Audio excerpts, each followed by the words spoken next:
મિત્રો સૌને વંદન. ગુજરાતી કવિતા પરિચય શ્રેણીમાં આપ સૌનું પુનઃ એકવાર ભાવપૂર્ણ સ્વાગત છે.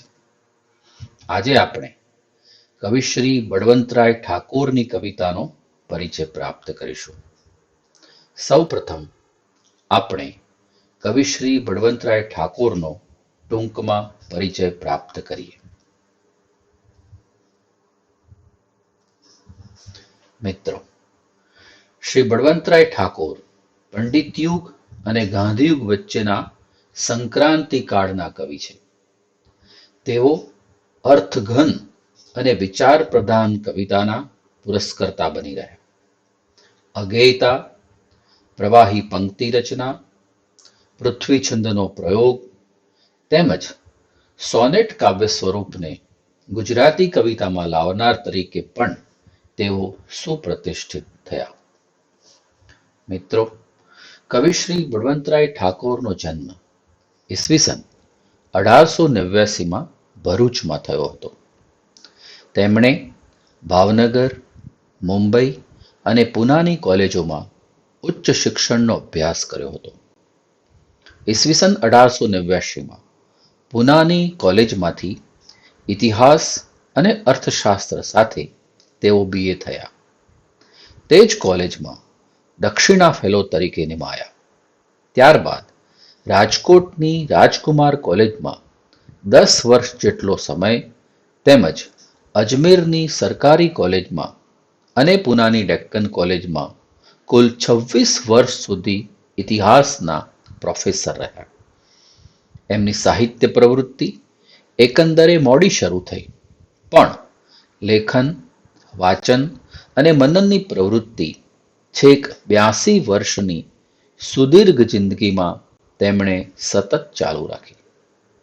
નિવૃત્તિની છેલ્લી 25 તેમની પ્રયોગશીલ પ્રકૃતિને કારણે અતિ મૂલ્યવાન બની રહી છે. તેઓએ કવિતા વિશેની સમજ કેળવી, વિવેચના કરી કવિતા રચનાનું શિક્ષણ પણ આપ્યું. આથી તેઓ કવિ ઉપરાંત કવિતા શિક્ષક તરીકે પણ ઓળખાયા છે. શ્રી બળવંતરાય ઠાકોરના સાહિત્ય સર્જનનો પરિચય કરીએ તો ભણકાર કવિતા સંગ્રહ, આપણી કાવ્ય સમૃદ્ધિ સંપાદન, દર્શનીઓ વાર્તા સંગ્રહ, 75મે ચરિત્ર સંગ્રહ, માલવિકાગ્નિમિત્ર અને અભિજ્ઞાન શાકુંતલ અનુવાદ, લિરિક, નવીન કવિતા વિશે વ્યાખ્યાનો અને કવિતા શિક્ષણ વગેરે વિવેચન કાર્ય ઠાકોર પાસેથી આપણને મળે છે. શ્રી બળવંતરાય ઠાકોરનું ગુજરાતી સાહિત્યને જે અર્પણ છે તે તો અર્વાચીન ગુજરાતી કવિતાની નવી વિભાવના પ્રગટાવવામાં અને તેના સચોટ ઉદાહરણ રૂપે જ પોતે રચેલી કવિતાઓનું સર્જન છે. ભણકારા અને મારા સોનેટ. શ્રી બળવંતરાય ઠાકોરે સમગ્ર જીવનની કાવ્ય પ્રવૃત્તિના ફળ સ્વરૂપે ભણકાર અને મારા સોનેટ કાવ્ય સંગ્રહ આપ્યા છે. ભણકાર કાવ્ય સંગ્રહની કવિતાની મુખ્ય 3 સેર છે: પ્રકૃતિ, પ્રણય અને ચિંતન. આરોહણ એ પ્રકૃતિ ચિંતનાત્મક ખંડકાવ્ય છે. પ્રથમ નજરે પર્વત આરોહણનું લાગતું આ કાવ્ય વસ્તુતઃ ઉદાત્ત સંસ્કૃતિ ચિંતનનું કાવ્ય છે. ગુજરાતી કાવ્યકળાનું ઉર્ધ્વ આરોહણ આ કાવ્યથી થયું એમ કવિ સુંદરમ કહે છે. ભણકાર સોનેટ પણ પ્રકૃતિ સૌંદર્યને પૂરી સર્જક ક્ષમતાથી નિરૂપતું કાવ્ય છે. જુઓ: પુષ્પે પાને વિમલ હિમ મોતી સરે, તેમ છાની બાની ભીની નિતરી નીંગળે, અંતરે શીય સેહની. અહીં શબ્દ અને અર્થનું સહિતત્વ, ચિત્તાકર્ષક સૌંદર્ય દર્શન, ભાવનો આરોહ અવરોહ અને કોઈક અગોચર તત્વનો સંયોગ આ કાવ્યને ગુજરાતી સોનેટ કવિતાનું ધ્યાનાકર્ષક કાવ્ય બનાવે છે. મિત્રો, શ્રી બળવંતરાય ઠાકોરે સાચા કવિ થવા માટે જાગ્રત પુરુષાર્થ અને સતત પરિશ્રમ કરેલો. એક અમેરિકન કવિની પંક્તિ, not failure but low aim is crime, ને પોતાનું પ્રિય જીવન સૂત્ર, નિશાન ચૂક માફ થાય ન કદીએ નીચું નિશાન, તરીકે ઉચ્ચારીને પોતાની ઉચ્ચ નેમ વ્યક્ત કરી હતી. તેના પાયામાં રહેલી 3 જીવન શ્રદ્ધાઓ તેમણે સમજાવેલી છે. એક, માનવ પ્રગતિ માટે કલા સૌંદર્યનું મહત્વ આંકતા તેમણે કહેલું કે માનવીઓમાં થોડા કલાકારો સત્યોને કલા દ્વારા જે સુંદર રૂપો અર્પે છે તેમને જ હું શ્રેષ્ઠ માનું છું. 2, માનવ જાતિની સમુત્ક્રાંતિ હિંસામાં તો નથી જ, પણ આત્યંતિક અહિંસામાં એ નથી, એમ કહી વ્યવહારુ મધ્યમ માર્ગની હિમાયત તેઓ કરે છે. અને 3, સમાજમાં 2 જ વર્ગો સન્માનાર્ય છે, એક મજૂર અને બીજો બુદ્ધિમાન વિચારક. શ્રી બળવંતરાય ઠાકોરની કવિતાનો વિચાર કરીએ છીએ ત્યારે ઉપર દર્શાવેલ જીવનસૂત્રો અને જીવન શ્રદ્ધાઓની ચરિતાર્થતા આપણને જોવા મળે છે. મિત્રો, સ્વકીય સત્વથી સર્જન કરવું અને સ્વપ્રયત્ને આગળ વધવું એવો તેમણે દૃઢ નિર્ધાર કર્યો હતો. સુદીર્ઘ મહાકાવ્ય રચવું હોય તો તેને માટે પ્રવાહી પદ્ય શોધવાની તેમને જરૂરિયાત વર્તાઈ હતી. પદ્યની આવશ્યકતા તેમણે સ્વીકારી હતી, પણ તે પદ્ય નમનીય અને વક્તવ્યના દોરને સતત વાહી હોવું જોઈએ એવી એમની પ્રતીતિ હતી. આ શોધ અને સતત પ્રયાસ થકી ઈસવીસન 1892માં તેઓ પોતાના વક્તવ્યને પૃથ્વી છંદના અંત્યપ્રાસ રહિત, અગેય અને સતતવાહી પ્રવાહમાં રમતું કરવાની કુશળતા પ્રાપ્ત કરી લે છે. કવિતામાં ઉર્મી તત્વની સાથે ચિંતનની ખાસ હિમાયત કરીને તેમણે બુદ્ધિપ્રધાન રચનાઓ આપી છે. આથી ઠાકોરના ઉર્મી કાવ્યોને માટે ચિંતનોર્મી કાવ્યો શબ્દ પણ પ્રયોજાય છે. ઠાકોરની કવિત્વ શક્તિનો પ્રથમ ઉન્મેષ તેમના આરોહણ નામના ચિંતનાત્મક ખંડકાવ્યમાં જોવા મળે છે. ઠાકોરે 12 વર્ષ સુધી આ કાવ્ય ઘૂંટ્યું છે. ભારતના પતિત વર્તમાનથી દુઃખી થયેલ કવિ ભારતની પ્રજાના ઇતિહાસ અને સંસ્કૃતિના ભાવિ વિશે ચિંતા કરે છે. કાવ્યને અંતે કવિ ઈશ્વરને વસે તું નિજ રંગમાં, સકલ સૂત્ર તું હાથમાં, એમ કહીને કાલ નટરાજના વિવિધ ખેલ પર શ્રદ્ધા મૂકીને અટકે છે. ગુજરાતી કાવ્ય કળાનું ઉર્ધ્વ આરોહણ પણ ઠાકોરના આ આરોહણ કાવ્યથી થયું મનાય છે.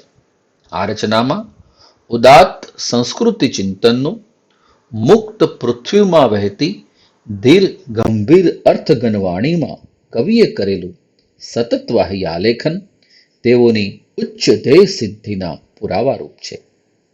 જુઓ, સ્મરે કવિ કહ્યું તમે, કુદરતે બધું સુંદર, અને ફક્ત માનવીય દમ, તે અહીં તો ખરું, અરે નહીં નહીં, અહીં પણ કદાપી વીરલા મઠોતણી શિલાભૂમિ કઠણ વિંધે. આમ સમગ્ર રચનામાં કવિની કલ્પના સંસ્કારી વાચકને કળા અને સંસ્કૃતિના અનોખા પ્રદેશની વિરલ એવી આનંદ ખેપ કરાવે છે. એમની સોનેટ રચનાઓનો પરિચય કરીએ તો ઠાકોરનું ગુજરાતી કવિતાને બીજું ચિરંજીવી પ્રદાન તે સોનેટ કાવ્ય પ્રકાર છે. ઠાકોરે સુંદર કલા કારીગરીના નમૂના રૂપ અનેક સોનેટ આપ્યા છે.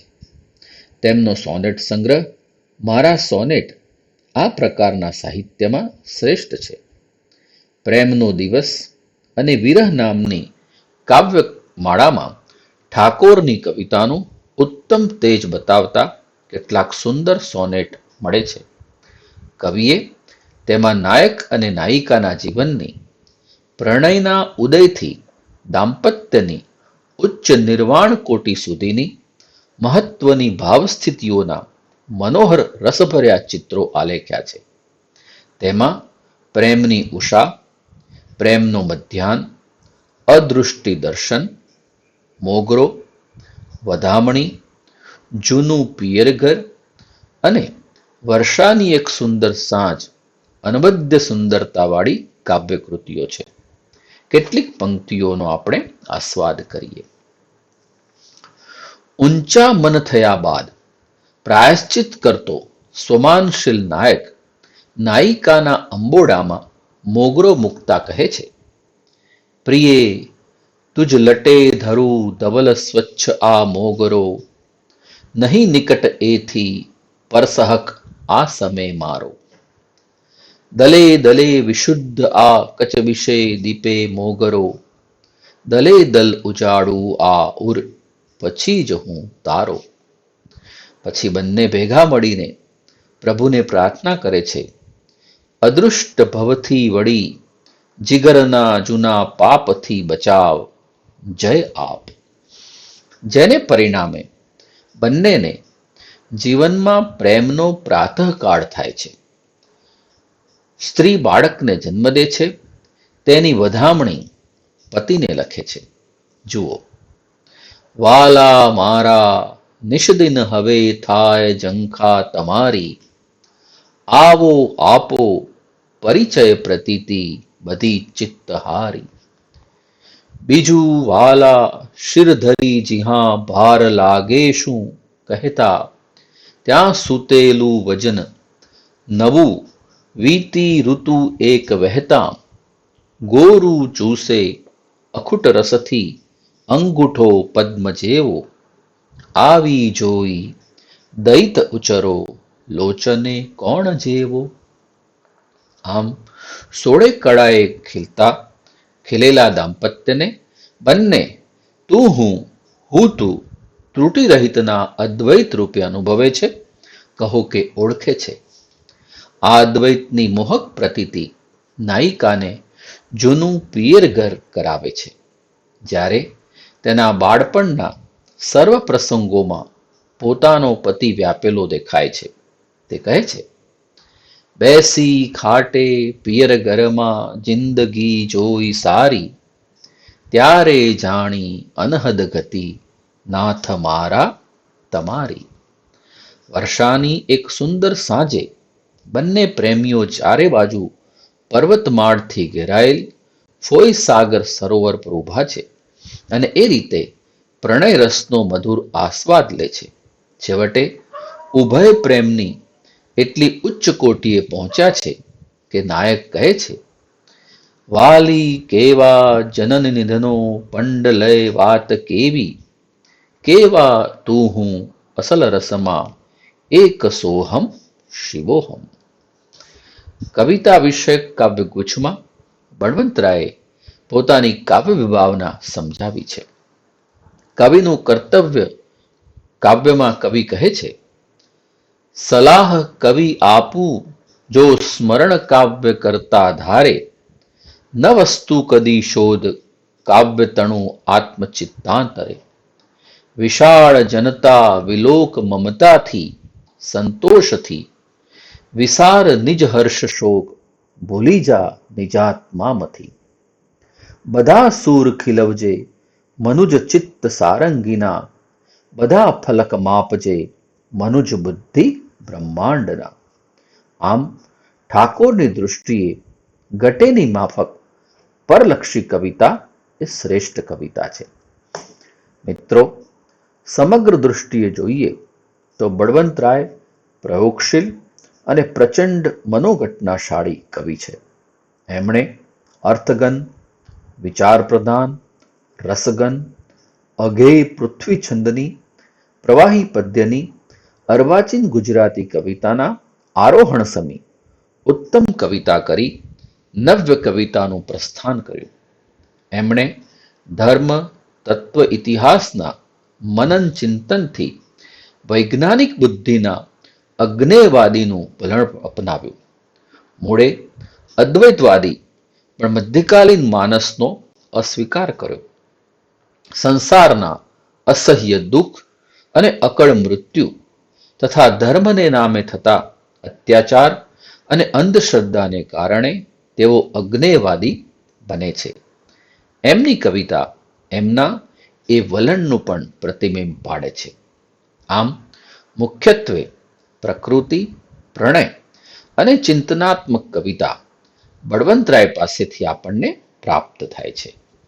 મિત્રો, અર્વાચીન ગુજરાતી કવિતા પરિચય શ્રેણીમાં આજે આપણે કવિ શ્રી બળવંતરાય ઠાકોરની કવિતાનો પરિચય પ્રાપ્ત કર્યો.